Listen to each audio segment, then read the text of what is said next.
All right, so today we're going to dive into...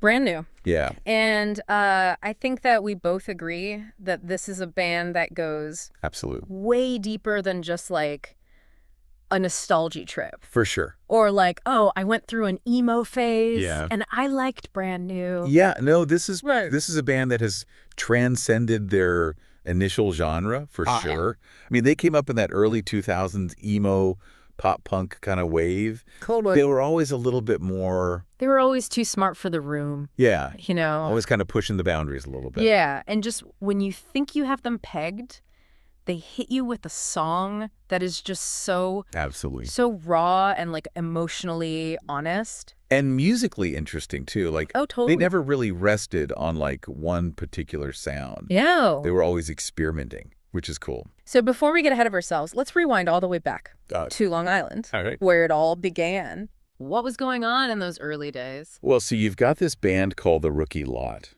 Okay. And they were kind of like the precursor to Brand New. Okay. Like a lot of the same members were playing together, just kind of like figuring out their sound. And it's really interesting to go back and listen to some of that stuff because you can hear like the seeds of what would become Brand New. Interesting. But here's a fun fact for you. Okay. Jesse Lacey, who's the lead singer of Brand New, he actually sang on some early Taking Back Sunday recordings. What? Yeah. I did not know that. Yeah, so there's a little bit of like a trivia. Wow. A little Easter egg for you. That's a good one. Yeah. I'm going to hold on to that one. Yeah. So then 2000 rolls around, Brand New is officially formed. Right. And you can't overestimate the importance of that Long Island scene. Yeah, for sure. Like, it was just such a breeding ground. There's like a musical incubator, you know? Totally. All these bands kind of feeding off of each other, playing shows constantly. You can hear that, like, rawness and that, like, almost desperation in their first record, Your Favorite Weapon. Absolutely. Which came out in 2001. Yeah, 2001. And Jude Law on that record. I mean, oh, yeah. That was... Oh, the anthem. The anthem. For sure. But then Deja Entendu comes out in 2003, and things really start to shift for them. Things start to shift. Yeah, this is where they kind of like break out of that like local scene and start to gain some wider recognition. Totally. Critically acclaimed record, Deja Entendu. Yeah. People were just blown away by how much they had evolved musically from Your Favorite Weapon. Yeah. Like the songwriting got more complex. The guitar work was more interesting. Right. And then, of course, MTV picks up The Quiet Things and Sick Transit. Oh, yeah.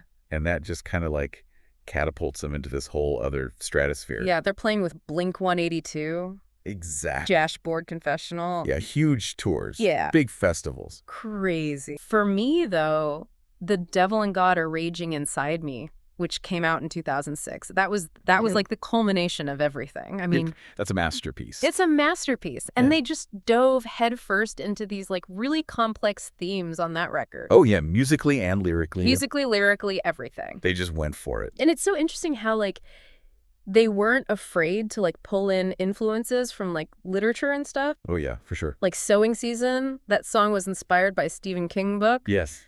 Secret Window, Secret Garden. Secret Window, Secret Garden. It's right. And you can just feel it when you listen to it. Yeah, there's that like kind of eerie, unsettling vibe throughout that whole song. Totally. And then, awesome. Oh, and we can't forget Fork and Knife. Oh, yes. Named after the Long Island Diner. That's right. At Vinicardi's suggestion. A little local flavor. Yeah. There you go. Okay, so then Daisy comes out in 2009.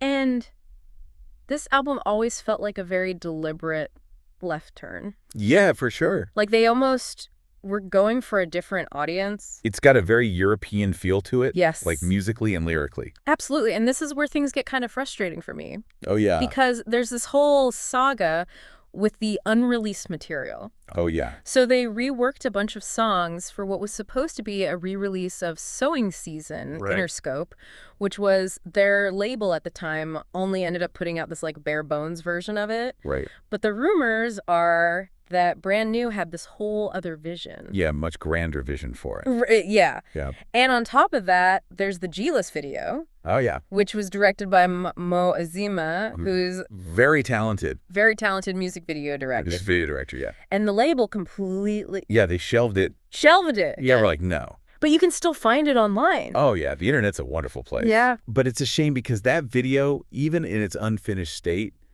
It's really something special. Yeah. And it just fits that like era of brand new so well. Yeah, and it just makes you wonder, like, what if? Exactly. What could have been? Yeah, what if they had had more creative control? Right. What if the label had kind of like gotten on board with their vision? It's interesting. Who knows what we could have gotten?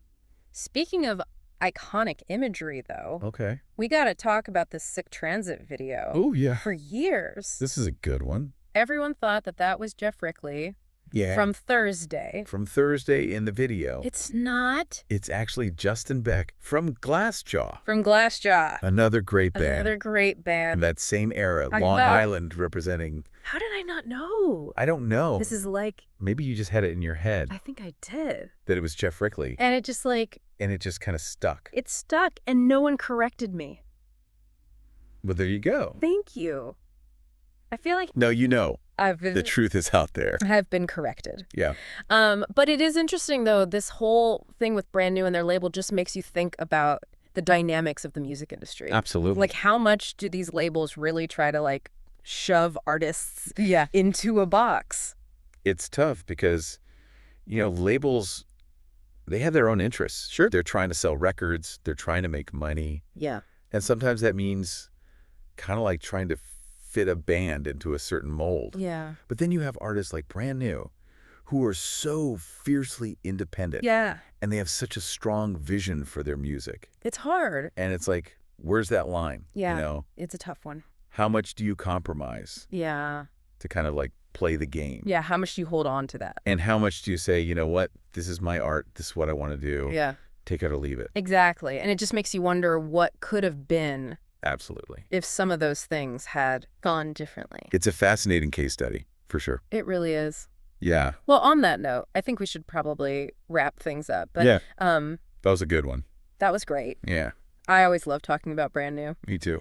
So thanks for coming on. Thanks for having me. And we'll see everyone next time.